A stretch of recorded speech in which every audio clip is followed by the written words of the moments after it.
Me disculpan un segundo, por eso me descoloqué. Ya estamos. Bueno, decíamos, ¿por qué los judíos y los árabes musulmanes se odian mutuamente? Primero es importante entender que no todos los árabes son musulmanes y que no todos los musulmanes son árabes. Mientras que la mayoría de los árabes son musulmanes, hay muchos que no lo son. Es más, hay un mayor número de musulmanes no árabes en áreas como Indonesia y Malasia, y árabes musulmanes. Segundo, es importante recordar que no todos los árabes odian a los judíos, que no todos los musulmanes odian a los judíos y que no todos los judíos odian a los árabes y musulmanes.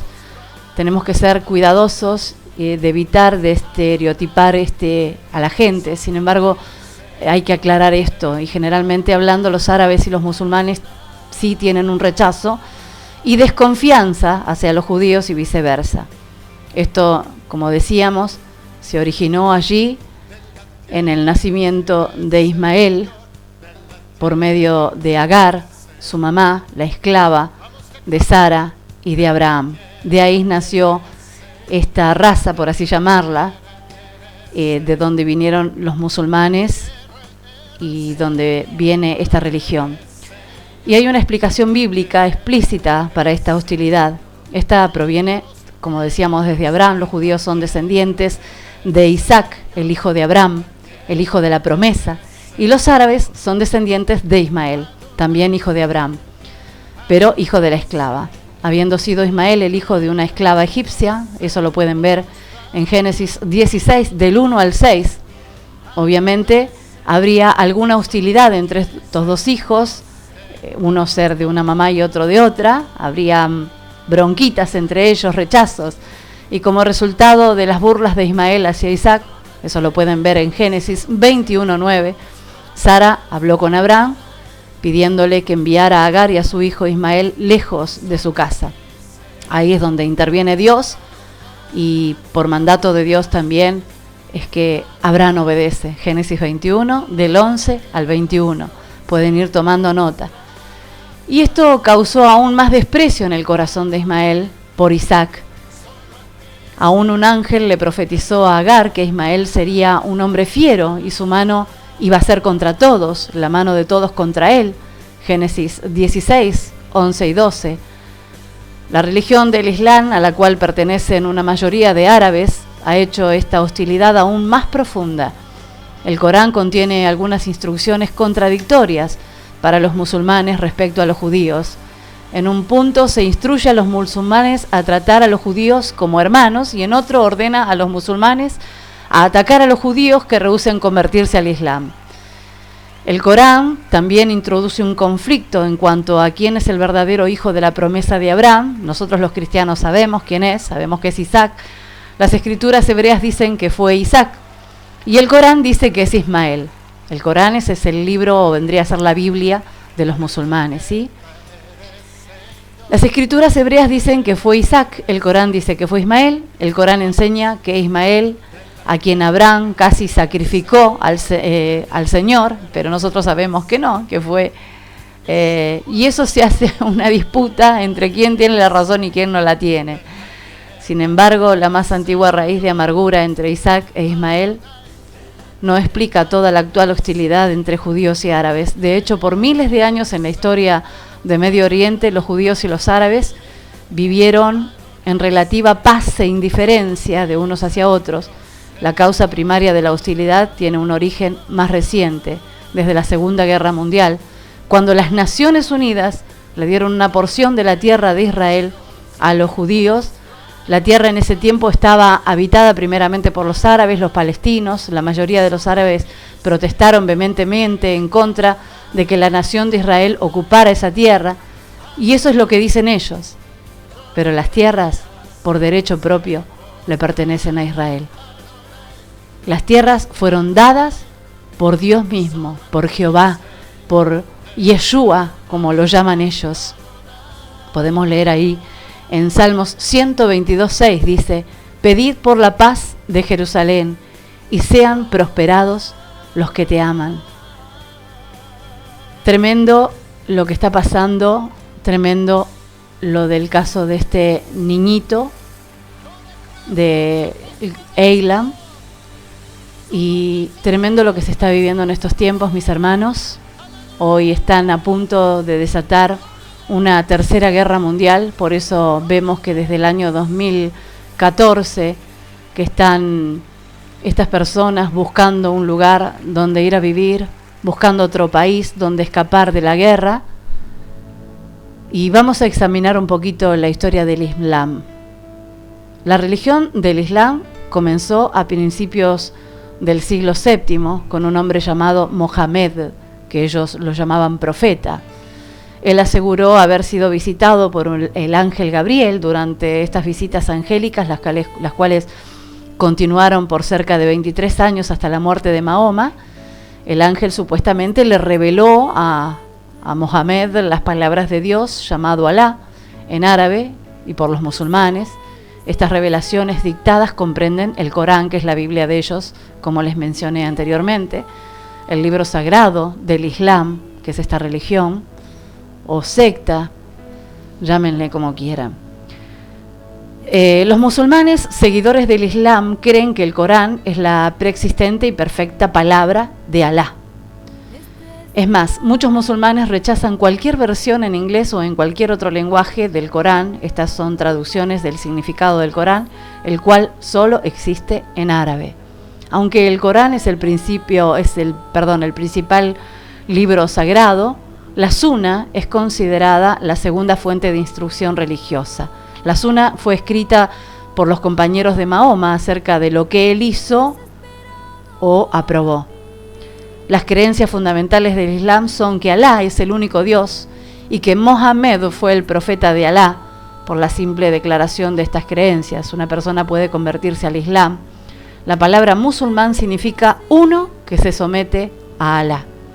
El Islam pretende ser la única religión verdadera, y esperen un poquitito, de la cual se han derivado a sí mismas todas las otras religiones, o han sido creadas como una parodia del Islam, incluyendo el judaísmo y el cristianismo.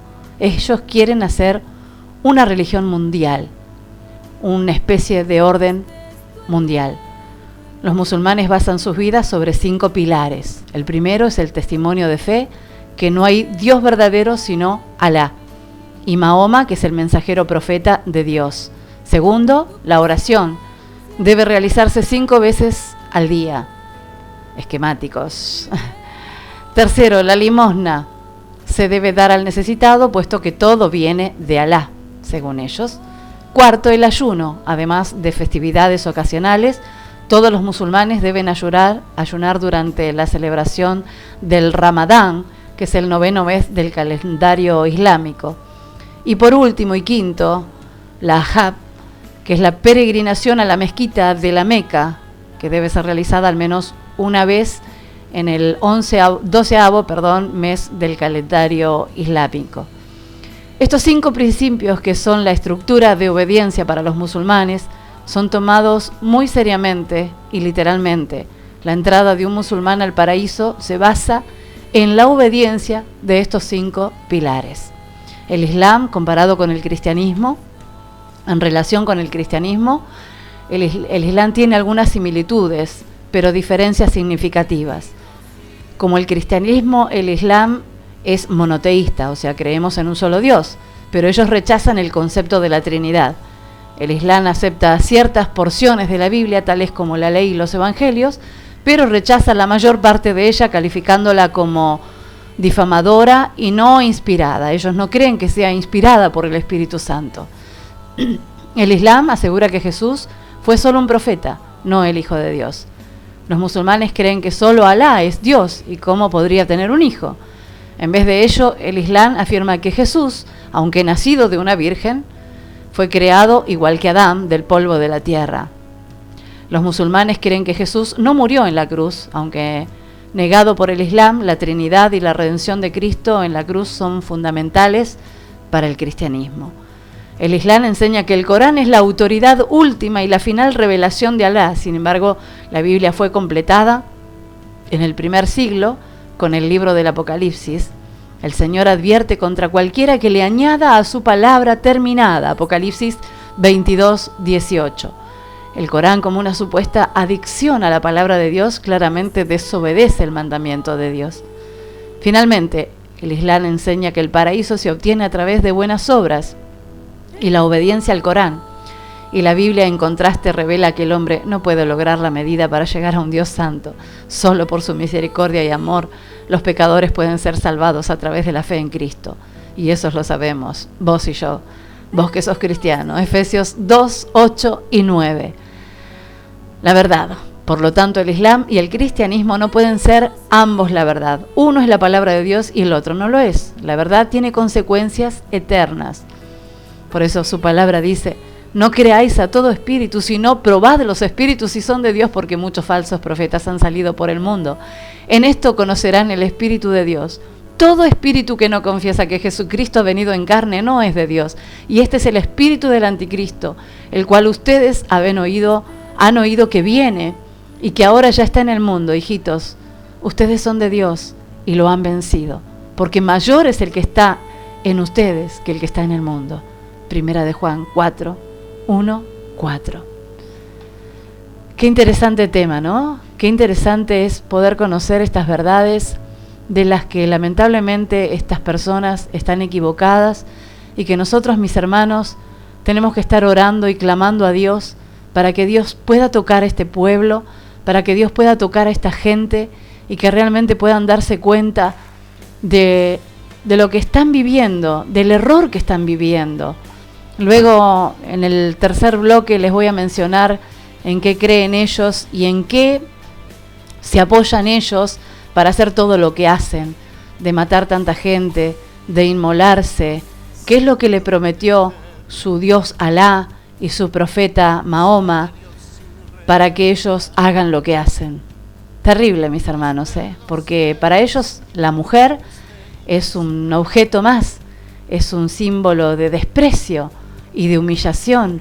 Ellos no valoran a la mujer.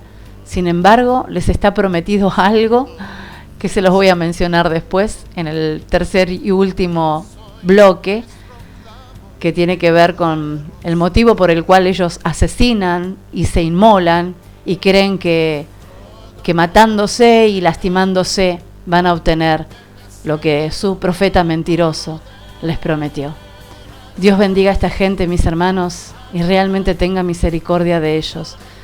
A veces querer ayudar a Dios nos lleva a cometer estos errores. Pobre Sara, si ella supiera lo que su mentira generó, lo que su ayuda de alguna manera por querer ayudar a Dios, pero yo creo que por supuesto que Sara fue perdonada, no estoy juzgando esto, simplemente esto que nos sirva, mis hermanos, a cada uno de nosotros, que cuando Dios nos hace una promesa, tratemos de esperarla. A veces somos impacientes, como lo fue Sara, no le creyó al Señor y ella creo que no sabía. Yo creo que si en este momento Sara se levanta de la tumba, se agarra a la cabeza de lo que está pasando y lo que está viviendo el mundo. Pero bueno, también hay un propósito de Dios en todo esto. Dios quiere salvarlos a todos. Dios sabía que ellos iban a ser una gran nación, que ellos iban a ser una nación fiera, porque Ismael significa eso, significa fiero, hombre del desierto, comparado con una fiera, que lamentablemente esa es la actitud que ellos tienen, pero aún nuestro Dios permite estas cosas para que ellos mismos puedan ser doblegados. No es que Dios provocó esto, Dios no quiso esto, Dios de alguna manera lo tuvo que arreglar, lamentablemente la imprudencia de Sara. Pero bueno, hoy no estoy para juzgar a Sara, simplemente les quiero mencionar a ustedes que a veces el querer ayudar a Dios nos lleva a tener problemas en vez de esperar la promesa. Es también un poco el mensaje de hoy, ¿no? Esperar la promesa de Dios. Dios dice que te va a bendecir, Dios dice que te quiere prosperar, y a veces nosotros buscamos alternativas como las que buscó Sara, y ahí es donde, mis hermanos, nos equivocamos. Y quien te menciona esto, lamentablemente buscó alternativas en algún momento, se equivocó y pecó. Por eso es que también un poco el mensaje, para que ustedes puedan entender esto y entender a Dios, que realmente debemos esperar sus promesas. Aunque la visión tardara, espérala, porque no te creas que va a ser para mucho tiempo, va a llegar. Dios lo que prometió te lo va a cumplir, pero quiere que le creas, quiere que pases por la prueba, quiere que pases por el fuego y quiere que fundamentalmente tu fe sea aprobada por el oro, porque más preciosa que el oro va a ser aprobada, porque el oro es aprobado cuando es probado, y nosotros también tenemos que ser probados para ser aprobados, mis hermanos. Vamos a ir a un tema musical y en un ratito volvemos. Este tema que realmente me gusta muchísimo lo voy a compartir con ustedes, el gran Yo Soy. Dios bendiga tu preciosa vida.